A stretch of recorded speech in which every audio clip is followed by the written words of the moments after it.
In style with Catherine Tickell.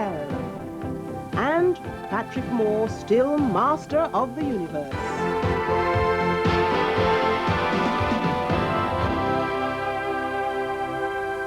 If you switched on the radio 25 years ago, you could have thrilled to the sound of Mrs. Dale's Diary or Music While You Work, not to mention two-way family favourites. Can You Hear Me in Munich, Jean? And other such immortal broadcasting lines. Well, that was the state of play until Radio Caroline came along, broadcasting non-stop pop music from a boat in international waters off the coast of Clacton.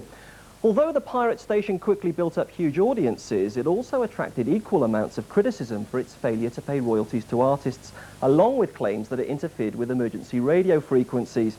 As a result, the government brought in legislation in 1967 to silence the pirates. Yet, in spite of laws prohibiting the supply of the vessel from the British mainland, Caroline this Easter weekend celebrates its 25th birthday. Today, we look at the station that paved the way for British pop radio as we know it today.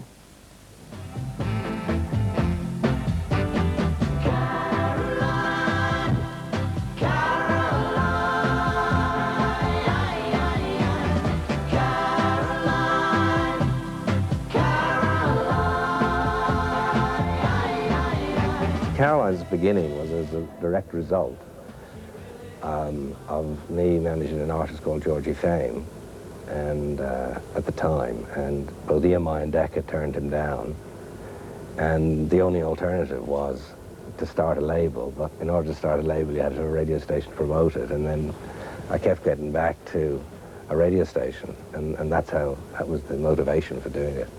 Radio Caroline was originally based on the Mi Amigo, where many household names started their careers, including the BBC's Johnny Walker. Johnny, when you were working for Radio Caroline, what made it unique? Well, there'd never been anything like it before. And I mean, there hasn't since, really. That was the beauty of it.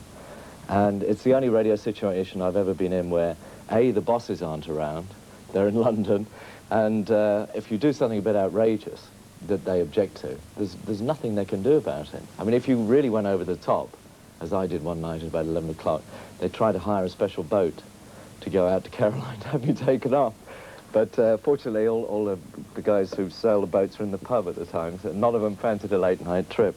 Before we go any further, what exactly did you do that night? I was only trying to help the BBC because I'd read Mrs. Dale's Diary the audience figures were suffering, you see. So I thought, well, if we put them on Caroline, A, we'll bring them to a whole new audience, and B, they'll all have been guilty of breaking the Marine Offences Act and liable to 2 years in jail. So I thought it'd be rather interesting. You know, I'm worried about Jeremy's in the nick.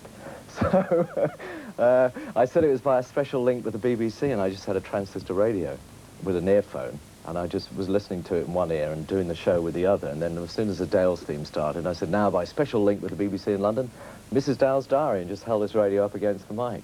And the quality was great. It sounded beautiful. Were there any special acts that Caroline championed?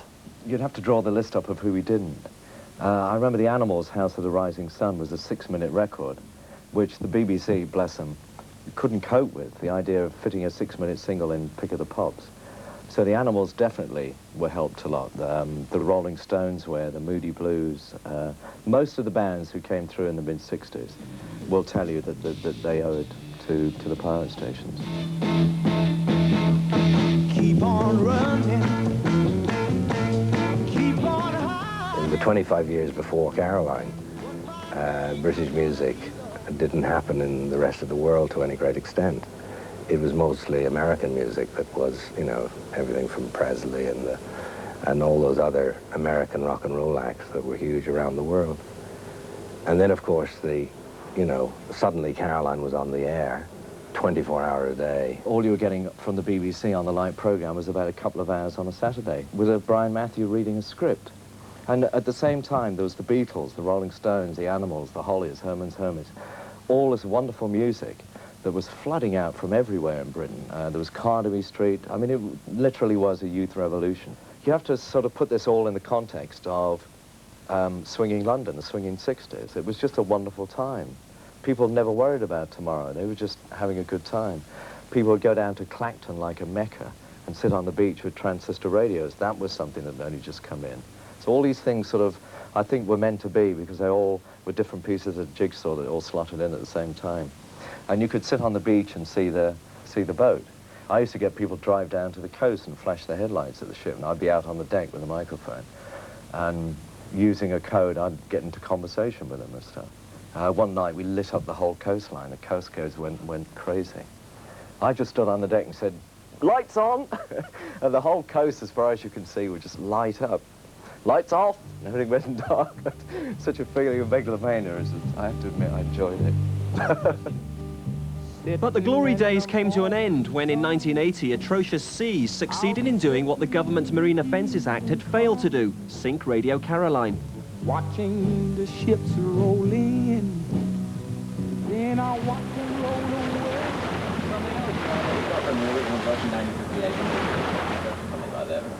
But 3 years later, Caroline was back with a new ship, the Ross Revenge, which today is still broadcasting non-stop pop music and chat.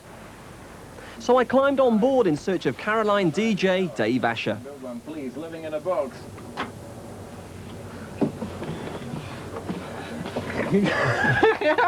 Dave, I crept up behind you there. Tell me what you were doing before you actually joined Radio Caroline. I used to live in Israel, and I was working there for a station called The Voice of Peace, which is like this, it's on a ship. And I decided I'd had enough of that, so I thought I'd come back to England, and as things happened, come to work on another station, on another ship, so. Which looks pretty much like the last one, I dare say. What on earth makes you want to work on board a place like this, where conditions are cramped, where you're without so many home comforts? That's a good question. I'll go home now. No, it's different, isn't it? I mean, everybody has the chance to do maybe something once in their lifetime that's really different, so this is, I guess, my chance. You know, this is really different to anything else you'll ever try and do, so. What are the major drawbacks for you, though, Dave, working in an environment like this? I've been here since November, so this is like week 19 for me. And, well, I'd really like to go home, but I can't. I'm still here. Anchored 17 miles off the Kent coast, home is a 1,000-ton trawler where living conditions are, to say the least, basic. The cabins are cramped and without windows, although the 3 crew and 9 DJs appear to eat well, taking it in turns to cook the main meal of the day. And there are enough supplies on board to last up to 3 months. On the M4 motorway. Caroline's programme controller is 24-year-old Steve Conway, who joined the station in order to read the news, which is plundered in true pirate tradition from the BBC's CFAX service. In the early hours of the morning. The next news on Caroline 558 is this evening at 6 o'clock. Many people see Radio Caroline as a pirate radio station. Just what is the legal status as far as you see it? Well, I wouldn't really see it as a pirate station. We are outside the UK and we're outside any other European country by virtue of the fact we're in international waters. We are, the closest comparison to what Caroline is a satellite based on land. We're beaming in a signal from somewhere else. We're not illegal because there are no laws where we are. What sort of contact do you have with the outside world? You seem so isolated here. The only contact we have with the outside world is the occasional supply boat, which comes from outside Europe. And we see the ferries that go by. These enormous big Ullo Line ferries, which go from Kent to Holland. And they're full of people. You see them go by, and you look at it and you think, there goes 2 restaurants, a bar, a duty-free shop, and about 300 girls. Why do you think Caroline's managed to stay afloat for 25 years? It's an awful long time. Sheer dedication. There have been a number of times when we could have ended it in the last couple of years. For example, back in 1987 when our tower came down, so many people said to me, well, that's the end. But we came back out here, we built a new aerial system with our own bare hands because we were determined not to let it end there. And I think determination and human spirit is the key in Caroline's success. But with more land-based pop stations available than ever before, is there still a role for Caroline? I rather like the idea that it's still there. And I think and it's an incredible achievement that after all this time it is still there. But I've always passionately believed in the airways should be completely full. There shouldn't be any empty gaps. And there should be all sorts of music and all sorts of speech. I think it's rather nice that there's still this voice from the North Sea that's completely free. I think it's quite healthy.